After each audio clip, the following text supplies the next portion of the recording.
So many teams went like at the beginning they are almost obsessed with like building the team, like building relationships together, and going for ping pongs or going to a bar and so on. But actually, research suggests that when a team begins, especially when the team is diverse, actually it helps a lot more to start with being very task focused at the beginning of the team, so that people could build the trust that we were talking about. So what you mentioned, like. That that people are actually reliable, or people, you build a culture or a system of like how are we going to communicate, how are we going to think of like contingencies and so on, and then once you have that trust established, then you could switch to being more relationship focused, like.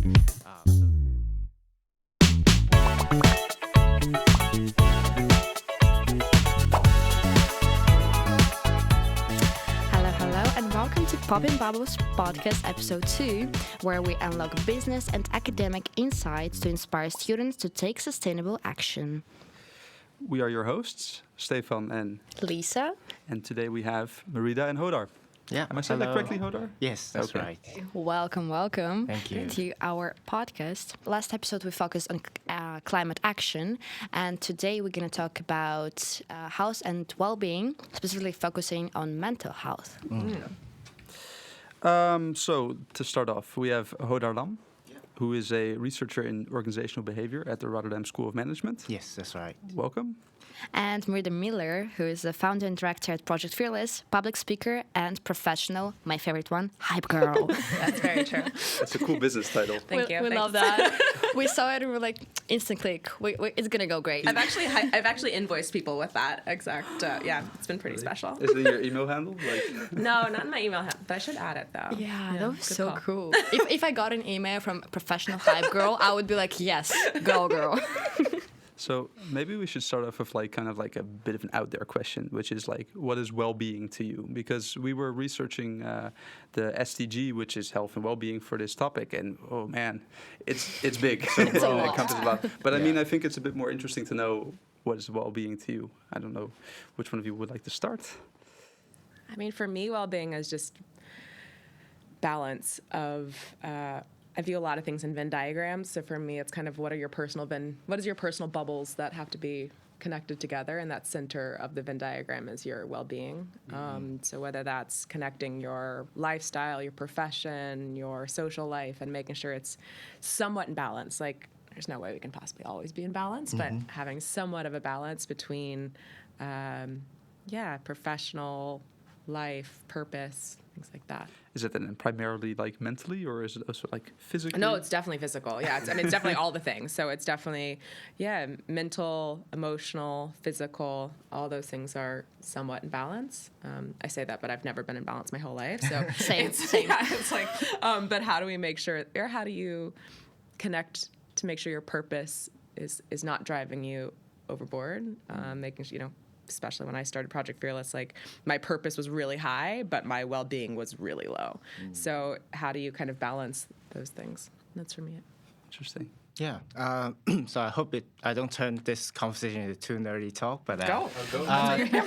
yeah, of course, well-being. There's a physical part, so your physical health and your mental health are connected, and there's also the psychological part, and I tend to take a more functional approach to look at well-being, and so there's this psychologist, Ryff. She proposed this 6 dimensions model more than 30 years ago, and one of the indicators of good psychological well-being is having a purpose, so having a purpose in life.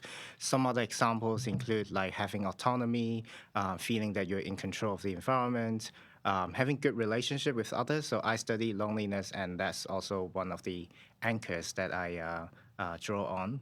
And so the assumption is that when you meet all these 6 indicators, then you're enjoying more of a higher psychological well-being, which then also relates to physical and mental health. Well, I think this is interesting. You already kind of see it's I don't assume you were aware of the 6. I was not. The 6 but it sounds, yeah. I mean, you're kind of saying the same thing, and I feel like that's also kind of what we're trying to do with the podcast a little bit. Huh? You mentioned you studied loneliness. I'm personally interested in what exactly do you study? Do you study reasons or consequences? What is exactly your focus?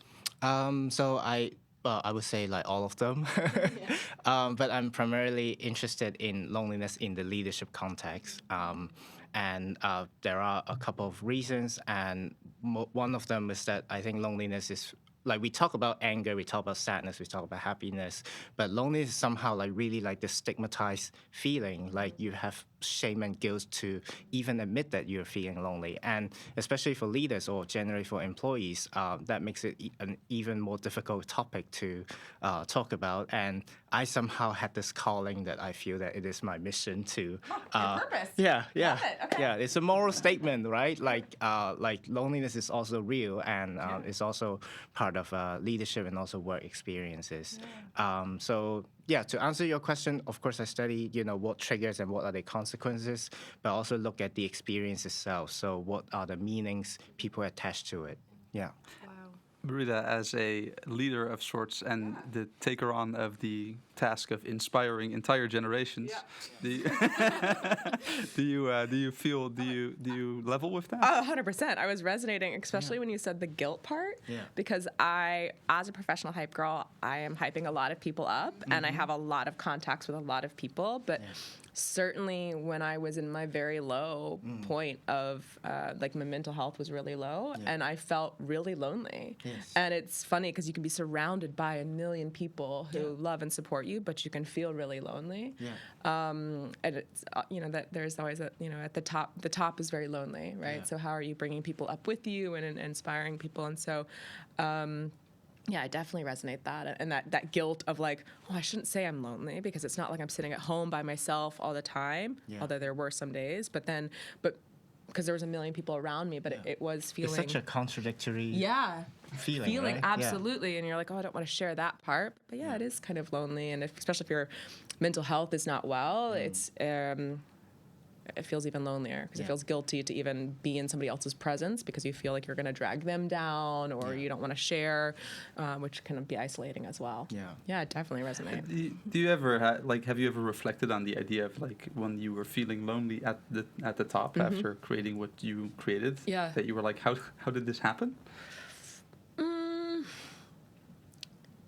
No, because I knew how it happened. Like I knew that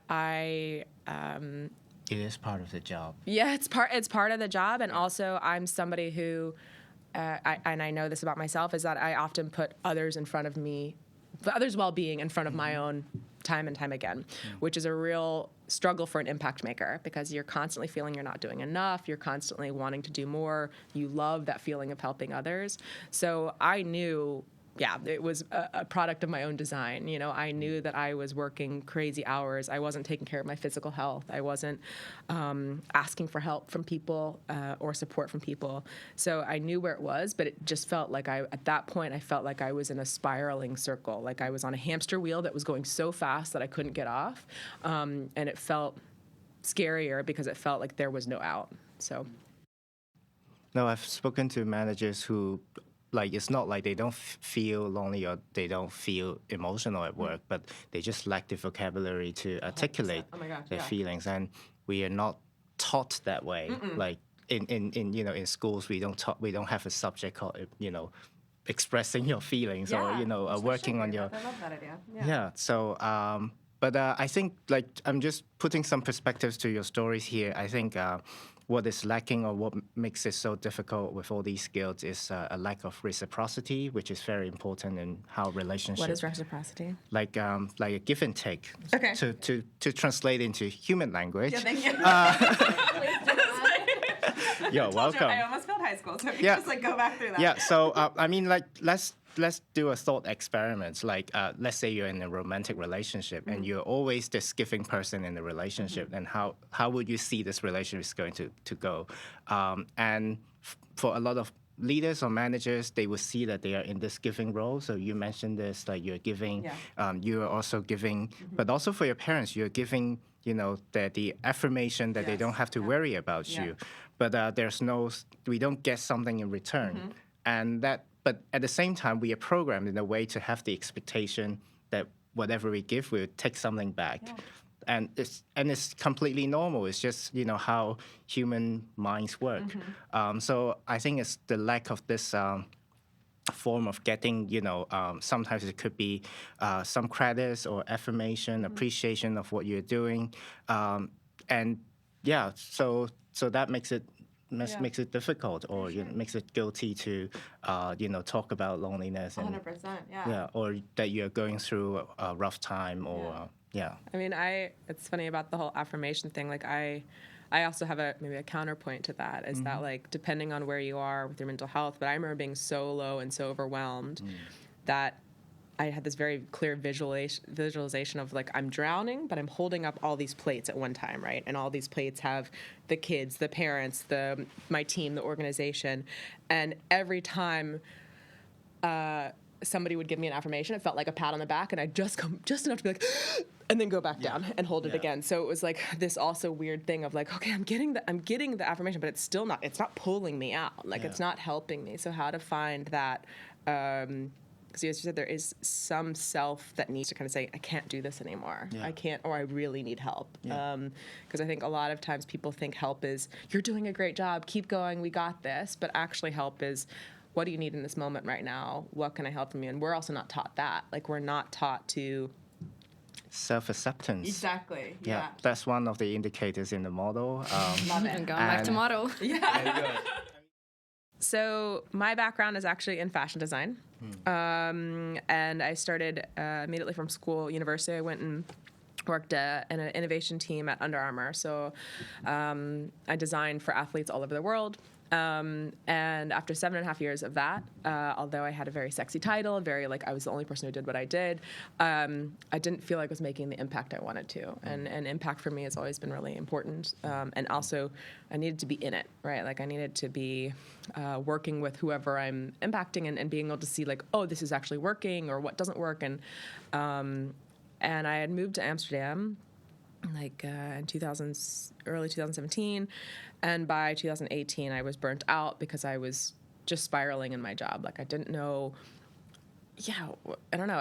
I knew that I needed something different, but I didn't know what that was, right? And I was going to all these, like, women empowerment meetings and networking events and things like that, and it was really cool and inspiring. But there was a lot of words that I kept hearing people say, like, oh, I'm 40, how can I make a career switch? Or, like, well, I remember I was on a panel, and somebody asked about, like, leadership, and one of the women on the panel with me said, oh, well, just act like a man. And I was like, whoa. Like, I was like, wait a second. No. For a million reasons, no. One, because, like, if we keep driving this one version of leadership, then that doesn't open doors for anybody. Like, not only women, but other men who don't feel like they are this version of a leader. Stereotypical. Exactly, yeah. The loudest in the room, or the one who climbs the ladder. Yeah. And I just kept thinking, like, why aren't we taught these kind of skills at a younger age? And so I don't know, just wanted to have this space where we started with girls, but we, after working, realized that gender is fluid, and more kids are identifying not just in the binary. And so we create after-school programs for girls and gender fluid, or anybody who can identify with the girl experience between the ages of 9 and 14. And then we have young leadership for teens who are 15 to 18. And our programs are, we have 3 pillars: the Mind and Movement Lab, the Maker Space, and Community and Leadership. And the goal is, whatever course you're in, whether it's in skateboarding or entrepreneurship or art and activism, you're getting the feel of being on a team. You get the experience of meeting new people, of feeling a safe, supportive environment, a place you can be yourself. That's my, like, number one goal. And getting out of your comfort zone in a comfortable way, not in a pushing way, in a way that's more individualistic, and understanding that we're all on a different journey. And that's really cool. Yeah. And, like, to get, like, a bit more specific, because I think you're from the U.S. Yes. Oh, yeah. And you worked at Under Armour in the U.S., yes, right? And then you moved over here? Yeah, so I did Under Armour in the U.S. for 5.5 years.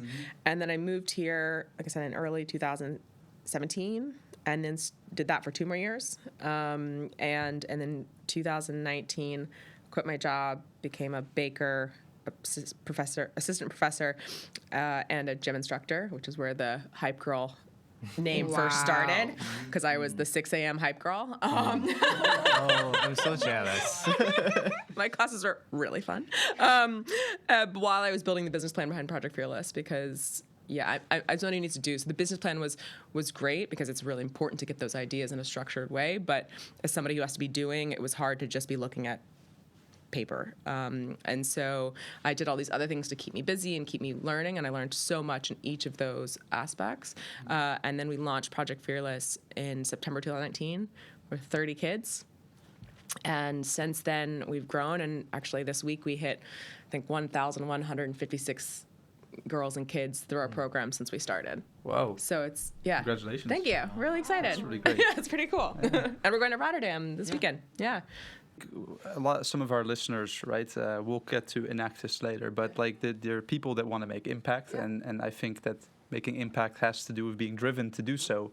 But it's not only drivenness, there's also like, as we were talking before, like loneliness and deeps and highs and lows and whatever not, because how did you build the business? Like, what was your, like you said, you started with 30 kids. What was that for break? How did you even realize that? Yeah, how do we get those 30 kids? Yeah, for instance? I mean, I really leaned into my network that I had built. So hilariously, a lot of the people in my gym were very big supporters and still are supporters of Project Fearless. Yeah, because I had my first pitch event. I asked my gym, the people in my gym, after my class, I was like, if you all have 3 minutes, I have a pitch this week and I'm really nervous. Would you mind listening?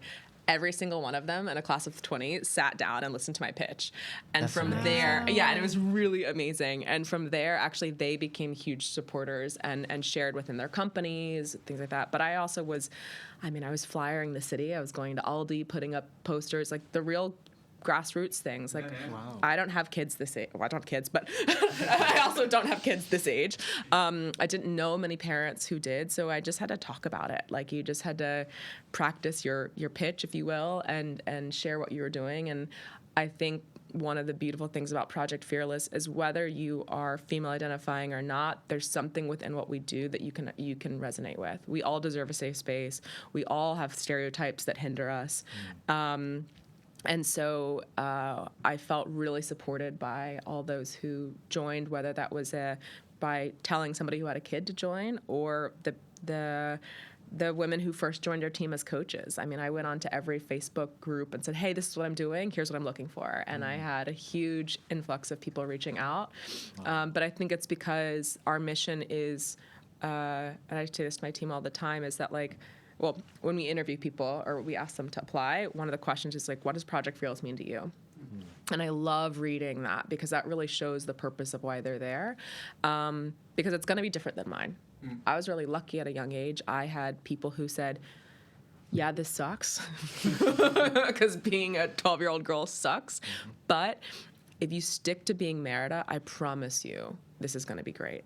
And you're going to carve your own path and things like that. So I was really lucky. And so I have people on my team who had something similar, but I also have people on my team who didn't have that. And so they want to come back and give that to the next generation or find that within themselves. So I think that's really kind of, we are purpose-driven, of course, but our team is also purpose-driven. Wow. This is so inspiring. I'm sorry. I'm just like, this episode, I'm just going to fangirl. I'm just, yeah. Well, to respond to the well-being in teams part, I think one of my research projects is about interviewing managers, going to different companies and talk to managers in the Netherlands. And there I also got a lot of insights about how teams work and also how leaders are instrumental in or conducive to creating a good team. And at the same time, I've also been teaching stereotypes and diversity, and I think that's also a very important topic. Of course, gender diversity, but there are also other parts of or aspects of diversity that also are important to good team functioning. So so that's broadly what I do, and research, teaching. Yeah, because I think a lot of the Enactus projects, of course, you're not doing it alone, and I don't think you do it alone either. No. I was saying we before I even was a we, and so, yeah. I feel like that is a thing maybe with a lot of projects that maybe like people with very good ideas, and especially people that are taking time away from studying to work on a project for free. if there's anything there in like team management or promoting well-being in teams that can keep that train going. I mean, obviously we're a podcast team. The people listening cannot see, but we have the best team. Yeah. And I'll fight you on that though, but I mean, I guess we both can have the best teams. but it's you're still kind of working on like projects and delivering something and making something, and how do you stay motivated? Yeah, I mean, I want to hear from both of you, kind of like your takes on that. Many teams went like at the beginning they are almost obsessed with like building the team, like building relationships together, and going for ping pongs or going to a bar and so on. But actually, research suggests that actually when a team begins, especially when the team is diverse, and of course, like I would say diversity exists for all the teams. Like even if it's the same race, same gender, people are still different in a certain way. So going back to the finding is that actually it helps a lot more to start with being very task focused at the beginning of the team, so that people could build the trust that we were talking about. So what you mentioned, like that that people are actually reliable, or people, you build a culture or a system of like how are we going to communicate, how are we going to think of like contingencies and so on. And then once you have that trust established, then you could switch to being more relationship focused. Like Oh, that's so interesting. Yeah, because I had a completely different approach to that. Yeah, all the time. I thought you just The other way around. you just go get some beer and Yeah, then yeah, you're like and then you become task Best friends. focused. Oh my god, yeah. I'm so opposite. As the doer, I'm like I don't do it. I don't want to do the beers. I want to like get to a project and let's do it together. And so do you then maybe do you recognize this? 100%. I mean, I feel very validated. So thank you because honestly, like actually, it's funny. I was talking to my dad. Speaking of loneliness, when I was living here, and I felt like I didn't have any good friends, and my dad was like, "Oh, this is so weird. Like, why not? You're very sociable." I was like, "Yes, but I always met my friends through sport." And my dad was like, "But that's odd because during practice, it's not like you could sit there and like have a beer, And I was like, "Yeah, but for me, the trust and communication comes from understanding how we go through failures together, how I can I rely on you can I rely on you on the team to have my back, or we're going through something really, really tough right now." And that's actually what I also put into our programs at Project Fearless is that like this is just shared experiences together, because these kids are very diverse in the sense that we encourage you not to come with your friends. We have multiple schools who come together in this space, and so immediately you're building something new from scratch and having that, and thanks. I feel validated. That all the beers that I'm like, I can't, but they are important. Like, let's be honest, like those moments are also really important. But when it's a team that you're working towards a common goal that need all the team members to contribute, then it's good to abide to the norm that like let's stick to the common goals first. Project. Oh, and I think that's really cool. Because it's like, like you are where you're at with Project Fearless, and then if you relay these theoretical ideas, and then you relay them back to your journey, you can maybe there's something there. Yeah, like, I said I feel very validated. Like I feel very like. Yeah. I think we just had our first team building. I mean, I was blaming COVID on this, but like we had our first team building like non-Project Fearless. Yes, the people in the room were Project Fearless ops teams, but they weren't. We didn't talk about Project Fearless. We didn't talk about our goals or anything like that. We just did our first like little creative workshop together for team bonding. But that only happened in December, and we've been working together. But it made that day even more special, right? Yeah. Because we had some people who I'd never even met. They're on my team, and I'd never even met them in person. And so when we finally got to see each other, we already trust and loved and supported each other because we knew, oh my God, Aruna, you've been crushing it out there, and I've been able to trust you. And now, like, we're gonna have this fun day that I can ask you about, however else is going on in your life. I do think maybe with looking at the podcast and how we did it, looking at you guys, I mean, kind of, maybe we did the same type of thing. I think, like, I mean, we came together. We had a short time span to pump out that first episode, and only after we finished the first episode did we do like a little celebratory physical meetup, because it's mostly online how we communicate, because we live in different cities. But also, I think the fact that we're working towards a deliverable helps a lot. I mean, that was kind of the thing that I felt like when you're working on impact or whatever, what is the deliverable? You can only just you can just do more and more. Yeah, exactly, which can be exhausting and terrifying. An interesting thing that I hear you say is like, and that comes back to the loneliness in leadership as well. It feels a bit like a double-edged sword.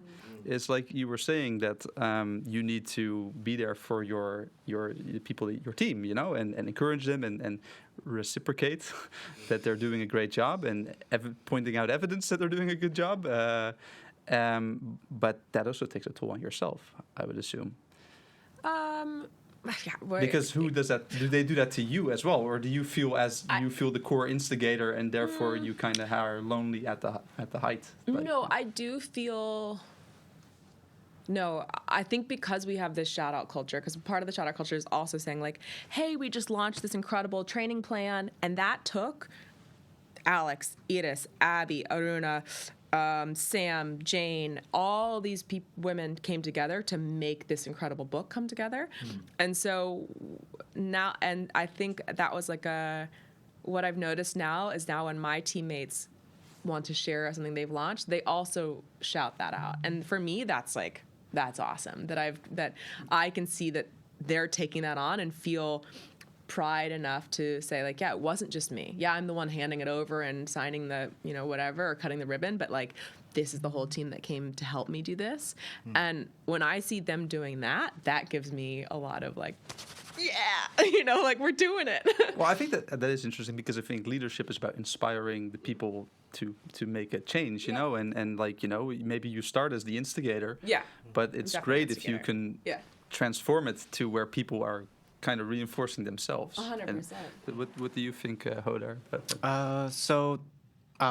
In my theoretical/nerdy lens, I look at self-disclosure behavior a lot in the leadership context, but also in work context. So whether people feel comfortable sharing personal, sensitive information to others, and one of my projects looked at primarily mid-level managers, and we found that actually these mid-level managers, they needed the upward disclosure a lot more to help mitigate their loneliness. So being able to share with their superiors. And I think that could be a reason why a lot of leaders in the top have struggled with loneliness, because this upward, like assuming that this mechanism works for everyone, because this upward disclosure mechanism is no longer available.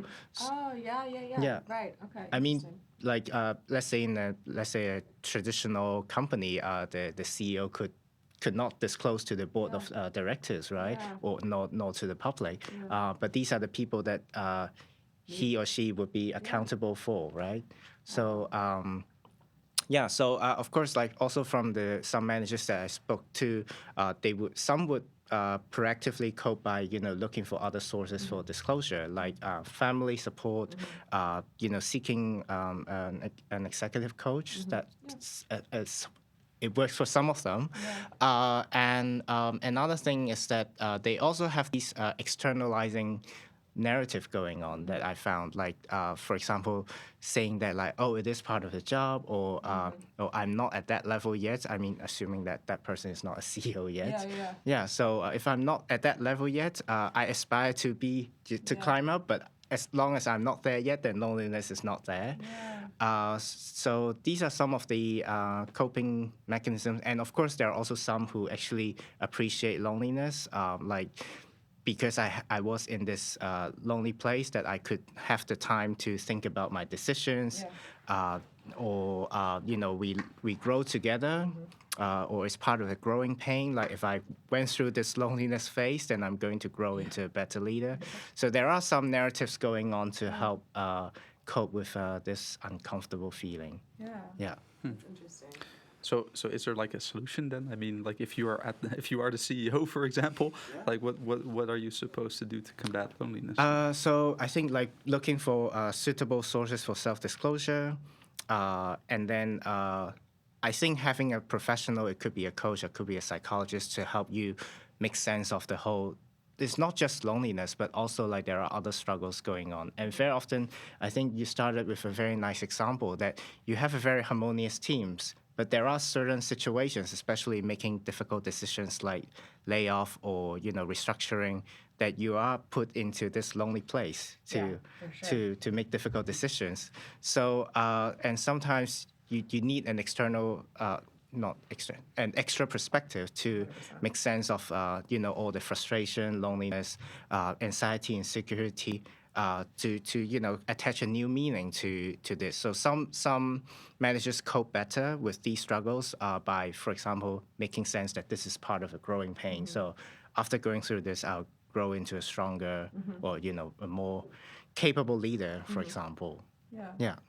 That's super interesting. I think I think maybe it's coming from my innovation background that I'm like I'm a gatherer, like I'm a researcher and gatherer. So I'm always somebody who gets everybody's opinion in the room, and then I will form an opinion. So for me, that I feel very grateful that that started just part of my DNA of like, I'm going to go I may not listen to any of you, but meaning like at the end, you may have been like, well, she didn't listen to any of our ideas, but at least we'll have started the conversation. Yeah. But it's funny when you talk about people needing this place to disclose and self-disclosure, and I started doing that. Like I started just being like, again, sort of fuck it. Like if I'm telling people that this is a safe space, like I need to feel safe as well, and I do feel safe. And I remember maybe it was 2020 or something like that, and my anxiety was 2021, and my anxiety was so bad, and I had just finally gotten back onto antidepressants and anxiety medication. Sorry to hear. No, it's fine. Thank God that I went back on it because it was like the uplifting that I needed. Yeah. But I call it the onboarding process of like getting back on a medication. I mean, I will spare you all the details, but like it was really hard. Yeah. And I remember I came to Project Fearless and I had to coach. And I'm coaching my 9 to 11-year-olds, and I've been crying all day. Everything sets me off. I can only hear out of one ear, et cetera. And I was not fit to deliver what I wanted to deliver, which was adding a whole bunch of guilt, and that was one of the things of like so. But I get there, and I was like, you know what? This is a learning experience for us all. And so we all sat down, and I said, hey, team, I just want to share with you how I'm feeling today. I'm struggling with anxiety. So what that means for me is when I have an anxiety attack, I can't feel my legs. Every sense is really overwhelming. So you know how you all like to scream my name across a skate park all at once? Can't do that today. Yeah. If you need something from me, I need you to come up to me, and I can only focus on one of you at a time. I will be okay, but this is how I am today. And if I'm crying, it has nothing to do with you. And then I said, are there any questions? And they all were just like, yeah, okay. And one girl came up to me after. She's like, I also struggle with anxiety and things like that. And I remember at one point, one of the girls, I was trying to demonstrate something on the skateboard, and she was like, you said you can't feel your legs today. Do you think this is a good idea? And it was just like, oh. And I felt super safe. And yeah, sometimes it's not even about the person at the top, but like the 9-year-old who has created that's the reciprocity. Exactly, right? this safe space for you. And I just felt, I felt super validated. I was like, oh yeah, okay, we've done it. We've created the space that we wanted to create. But also I felt so supported by this group of 9-year-olds who saw me and understood and took a moment to just say, yeah, okay, like this is life, we move on, and it was just, I still remember it. It was one of the best days.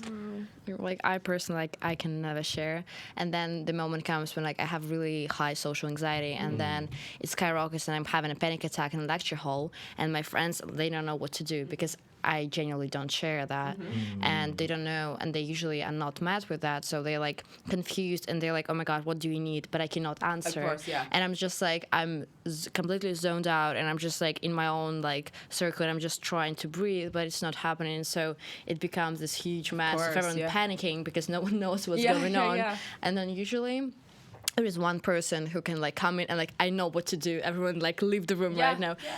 But sometimes, like it's still scary for people. And for me, the scariest part comes afterwards when you need to actually explain, because people are like, what was that?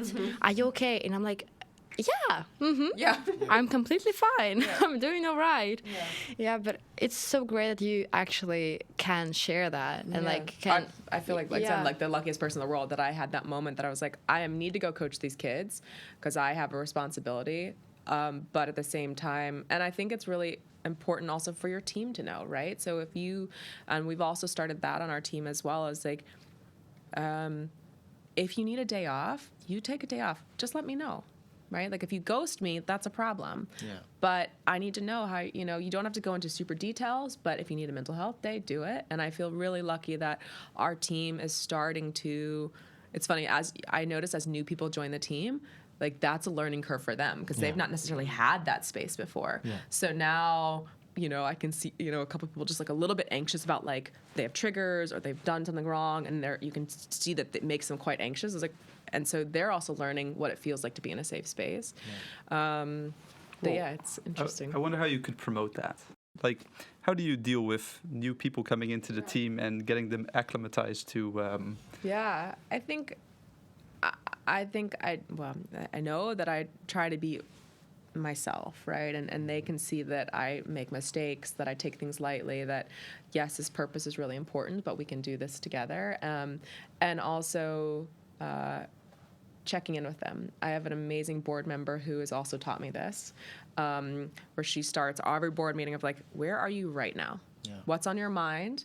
Because that's going to influx this next meeting. And maybe that's something for, I'm not in a lecture hall to go through the entire people, but like at least your friends just saying, hey, by the way, here's how I'm feeling right now. If you notice this, it's okay. Here's what I need, you know, and that, but you need to prep that before you're in the space, because when you're in the space, it's really tough to use those words. I can't even do them right now.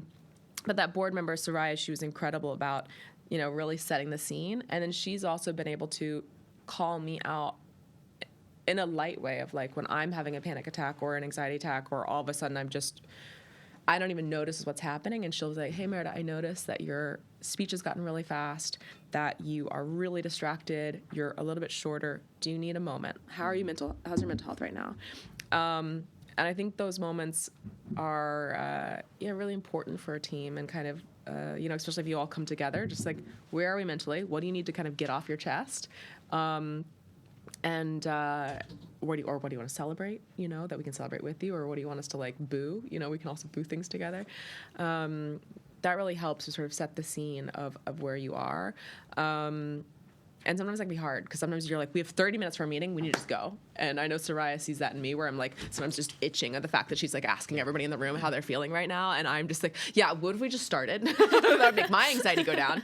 But I also recognize how important it is for people to feel like they have this space to really share. And I guess from the leader standpoint, like, really open up, you know, hey, I'm really stressed out right now. I haven't slept in days, so my brain's a little foggy, and I'm probably going to be grouchy, just letting you know ahead of time. I'm going to try my best. And I think that really helps people, because we all coming to a space at any point in our life with 1,000 past lives and 1,000 past experiences and 1,000 triggers that this other person doesn't know. And I'm not going to sit there and tell you all my triggers, that's your problem now, but we both can kind of meet in the middle of like, you know, hey, when you do this, it makes me feel like this. I know maybe that's not your intention. How are we working through that? You mentioned this 30-minute thing, and that's something I wanted to add. It's also important for leaders to make themselves available. Mm-hmm. And one of the signal, and sometimes sometimes people read your signals instead of like reading like what you tell them explicitly. Like scheduling more time for meeting. Like you could always end your meetings earlier, which is such a treat when people do that. It's the best. But yeah. But if you said like look, like this is our meeting in 30 minutes, then it already like. Take out the assumption or the possibility that there could be a check-in, you know, or an open up, conversation. So that's just a quick. No, good. I love that idea, that buffer. And then if you get those 15 minutes back, like treat. But having that. But people get so annoyed when the meetings are overrunning. 100%, right? Exactly. So it's better. You're right. No, that's a very hot tip. I'm going to use that, because I'm like, no, we have 30 minutes, like point A to point B, done. Yeah. But if we had 45 minutes, then I would feel less anxious about the fact that we have time to get through this, and I have time to see how you're doing and really take those moments. Yeah. For me also, I think guilt is more of a, in terms of my team, it's just like, currently I'm in a position of like overviewing what others are doing, so distributing tasks and also like just exploring new opportunities. And so in this specific case, sometimes I feel guilty that I'm not doing enough. Oh yeah. And so I've already mentioned that, but it's like such a huge point for me. Just I feel like so I give tasks to you, and then I'm like, okay, and what I'm gonna do? Just overview? What is that? It's not a job. That's what the boss said. Sit back. I cannot, and I'm like, I need to do something, and then I'm like, reaching out to everyone, like, do you need help? And then sometimes what offer help, I do most of it myself. And team member might feel like, oh, wait a minute, like, why? And I'm like, because I want to help. No, I totally recognize that. Yeah, so and at the end of the day, it just becomes a little toxic also. And then sometimes one of my team members recently, she reached out and she was like, okay, so look, I love you so much, but can you please focus on something else right now? We need more people to speak up on that. And I think one thing I would say, because I totally recognize that, is maybe share that with your team, because I share that with my team anytime I onboarding somebody, just letting you know, like, professional hype girl, like, the reason I want to be in this is because I want to be there and see you do it amazing. But I know I need to start stepping back. And so if I'm in something, it's not because I don't think you're, it's usually there's past experience, or because I'm just like, I just want to be in there. And so that's something I'm learning. If you want to push back on me, please do. And that kind of gives them the autonomy to say, like, Mérida, I'm going to take this meeting on my own. I will report back. And you just have to sort of sit and twiddle your thumbs. And then, but it's a tough, I totally know that feeling. Yeah. Is there any like theoretical ideas to this? That's two of my amazing colleagues, Stefan in Rotterdam and Sudi in Norway. They work a lot on the importance of task clarity. And I think from your story, we also have to talk about the task clarity for the manager or the leaders themselves. And what they found is that when the tasks are unclear, and people will grow feeling lonely, but also they have a sense of helplessness. That they feel that things are falling apart when you're unclear of what you're doing, or that some people are crossing your boundaries of like doing your work. And I know that it is with good intention, and so maybe it's about like how you handle or communicate the intention after, or as soon as possible. So that would be my immediate supply from the research side to support what you're doing. Yeah. Maybe we should move on to a little Enactus bit. Yes. I don't know. Are you guys familiar with Enactus? That was the first question, actually. Are you familiar? No, I'm not. No. No? But I did some reading about it. You did some research. Well, of course. And actually, we do a little thing on the podcast where we give you guys a little gift for thanking you for being here. Unfortunately, it got stuck in the mail, so we don't have it. But it's also a good way to talk about this project that is coming from Enactus Utrecht, I believe. Yes. They're called Toekies. And they're a brand they make socks. Yes, love socks. And the cool thing is that they work together with refugees, and they have drawing workshops for the children. Cool. Where they ask them to draw their dreams. Cool. And then those images are the inspiration for the prints on the socks. Oh my God, I'm so excited. Yeah. That sounds awesome. Toekies. Toekies. Love yes, it. from Utrecht. And we will get you them over the mail. Amazing. Thank you. Yeah, But, super cool. yeah. Rock But this proudly. That's just like one of the, and I think they're doing quite well. So these were students. So Toekies were students. From University of Utrecht. I That's think. so cool. Is there maybe some other things that, like, besides talking about your feelings, that are important in promoting a good team environment that we maybe haven't touched on? I think there are. I mean, that's just my opinion. I think there are two things to think about a healthy team. One is we call it citizenship behavior. Me throwing in jargons again, but basically people are willing to go on an extra mile. And then another one would be like something along the line of creativity and innovation. Because if there's no need for innovation, then you could just do it on your own. You don't need teams, right? So having this safe space is very important because to get people to go on an extra mile or be creative, you need to share information. And sometimes it could be noise information, but it's more about building up this habit and trust in sharing information instead of like being holding information back because of all the, that we are in groups, we are out groups, so we shouldn't share this. And then another thing that's more general to well-being, besides this mental health check-in, is also, and I think it's also part of self-acceptance, is to listen to our body signals more.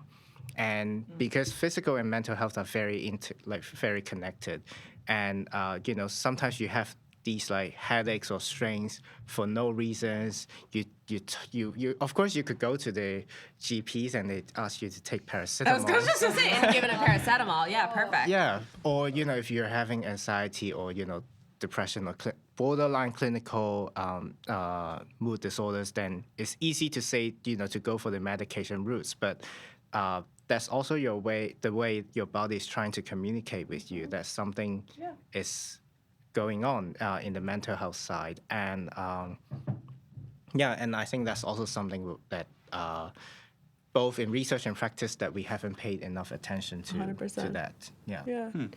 So it would be a good thing to have promote working out or physical activity among in a business or in teams or whatever. Yeah, but also I think at least from my research, I look at sleep a lot, like sleep deprivation, and I know. It's like don't tell me what I already know. It's so right now on point because I entered this room today and I was like, I'm 2.5 hours of sleep in today, and I'm like, I'm feeling great. But as I spend more time reading and doing research about sleep, I think there's so much more nuance to it. Like it's not just about the hours that you get to sleep. It's also about whether you get interruptions, whether you have these nightmares that are actually recollections of your stresses. I suffer from that a lot, and also sometimes sleeping too much is also a sign of a sign that something is going on. So. Yeah, I can't tell you too much about it yet because that's something that I still am not an expert in. But yeah, I think like sleep could also be something to think about besides, on top of, because I think, for example, some people go on a workout before they go to bed. Not immediately, but that's actually bad for your sleep. Oh, really? Yeah. I do that, yeah, because I don't know. I just feel like sometimes it's just I get more tired before I go to bed, and so I sleep better. Yeah. For me, does it work for you? It does. Okay, it does. then that's perfectly fine. I think okay. There's a lot more nuance going on, and but generally, I think it's more that your body needs adequate time to cool down, but also to adrenaline go down, right? Yeah, but for example, caffeine stays in your body for 8 hours on average. So if you want to make sure that you fall asleep by 12, you should write that down. Yeah, you should cut off all the coffees and green tea. Yeah. Actually, a lot of tea has caffeine as well. Yeah, I'm sorry for bringing the bad news. I'm just hearing bad news, and I'm like, okay, everything I'm doing not really healthy for me. You only slept 2 hours, so it's it makes sense. Maybe that's what. Imagine how long you could have slept if you. Yeah. That's the worst. Don't think that way. Don't think about what you could. Think about how you're going to do it tonight.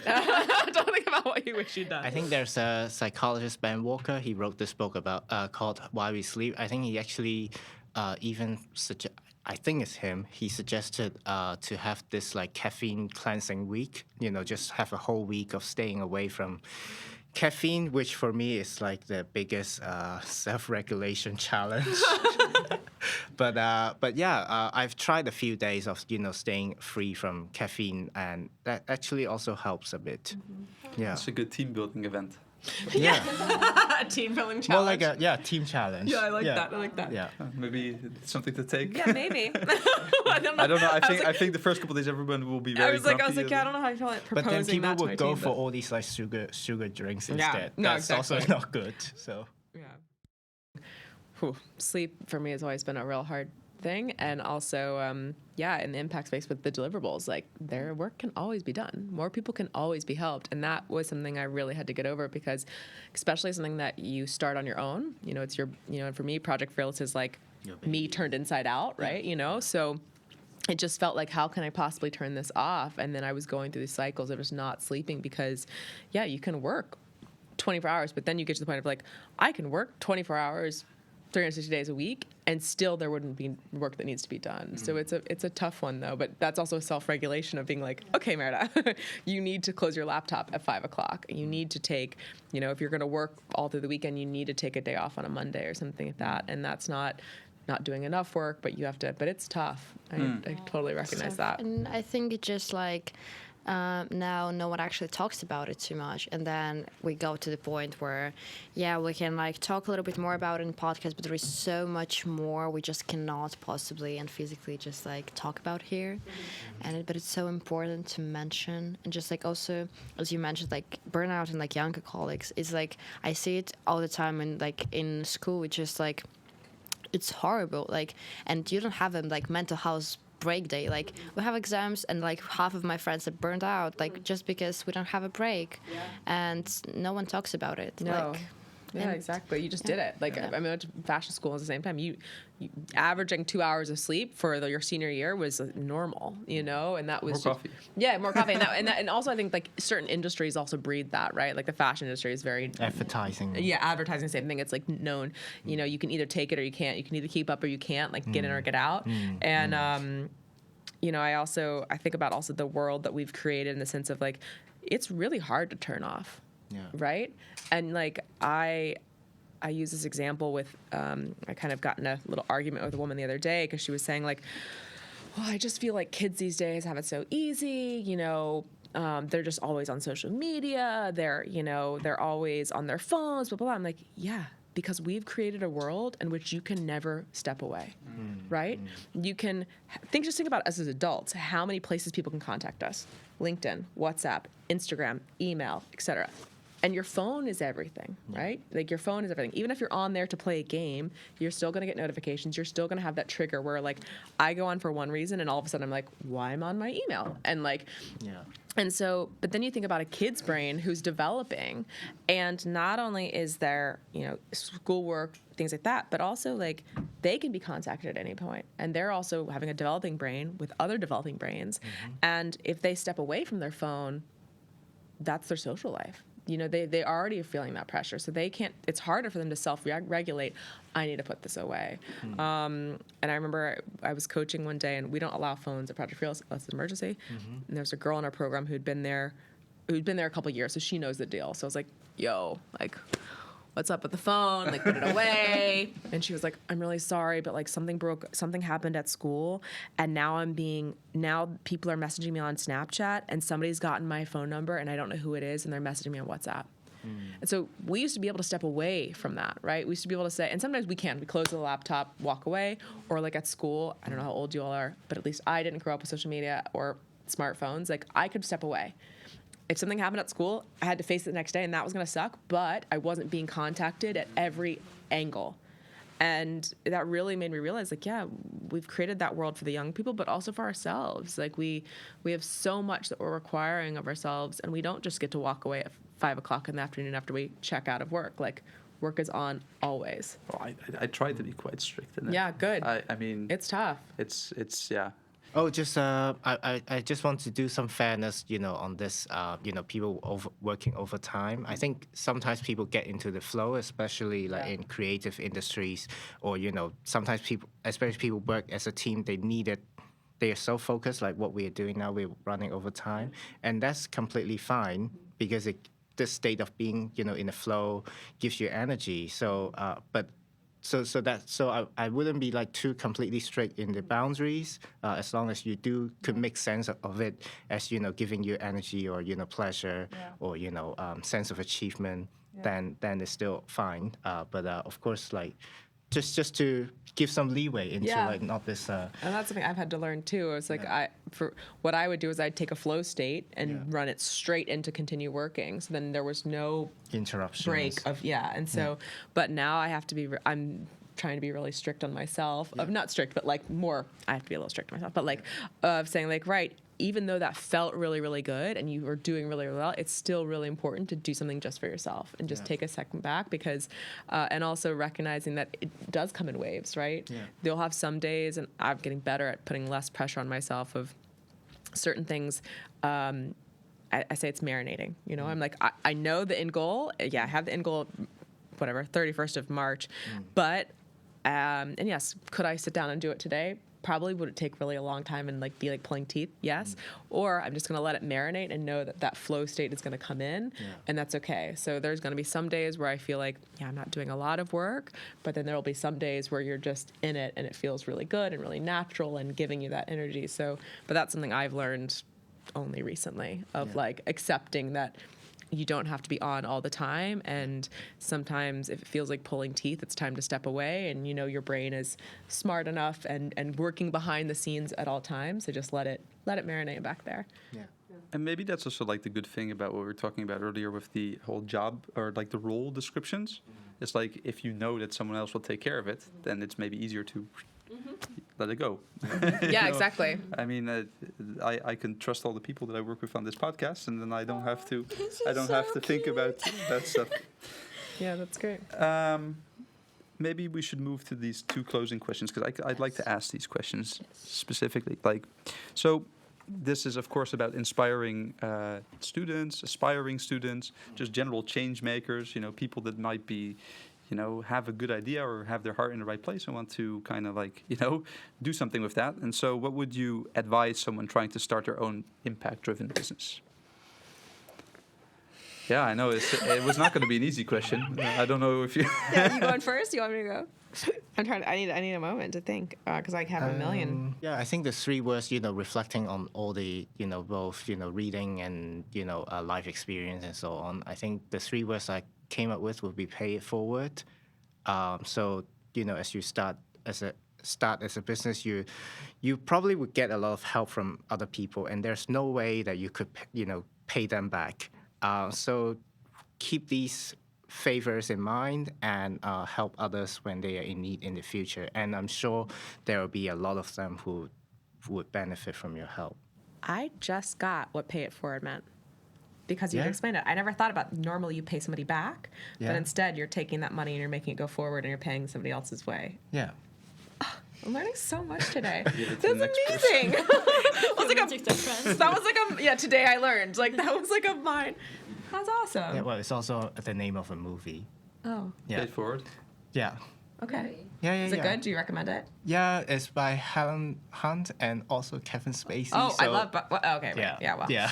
I used to, but now, no, you're fair. Helen Hunt, I'm for. Okay. Yeah. Great. Oh, love it. Well, thank you for teaching me that. Yeah, it's a very nice movie. Okay. Yeah.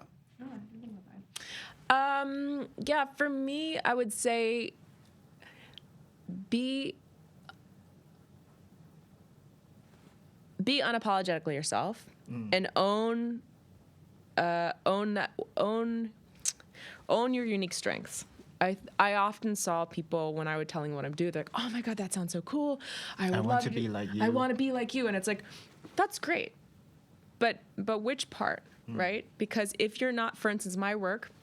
If you are not somebody who is a hype girl, naturally, if you're not somebody who feels comfortable literally jumping in the deep end and figuring it out, if you're not naturally somebody who feels so comfortable jumping on stage and again, dancing across until you figure it out, this will be really exhausting for you, and it's not going to be fun. It will be fun and challenging, and I'm not saying you shouldn't challenge yourself, but really think about your core person and what makes you tick, and how can you put that to making change. And also think about, who do you need? Right? If you're not good at this, or that really pulls a lot of energy, sure, at first you're going to do a lot, but then find those people who are going to help you take on that responsibility.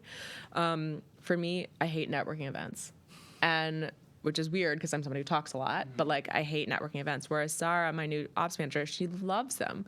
It's like, wow, what a treat, to have something like that. And so, I think for me is just really finding what makes you churn and what fills your cup back up. And that's okay. Like not everybody has to be on stage. Not everybody has to be making this huge splash of an impact. What part feels good for you?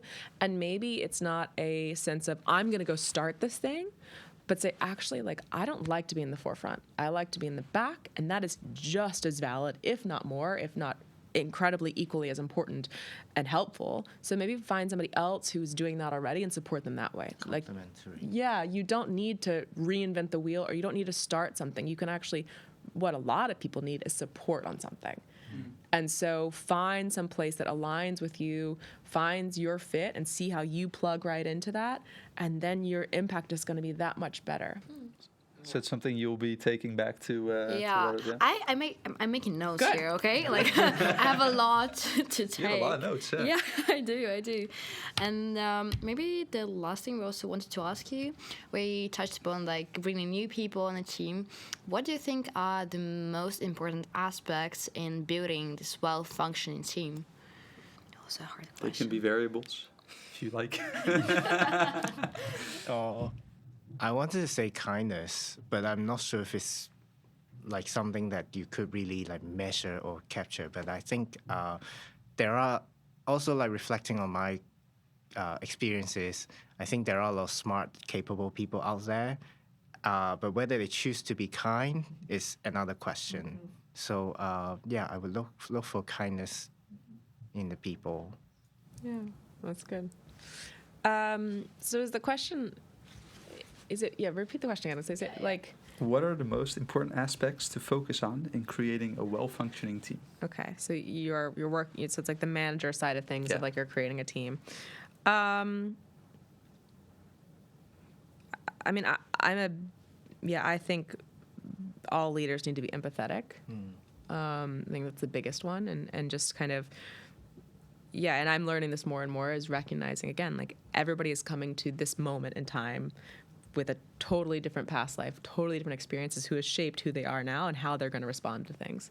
So how are you, as the leader, recognizing that, because they're going to then be looking to you for your reaction. How are you taking in, without putting too much pressure on yourself, of like, okay, I notice this is happening. Why? Like, how are you feeling? Let's talk about this. And so I think empathy is just the biggest one, is like understanding that we're all coming here with different...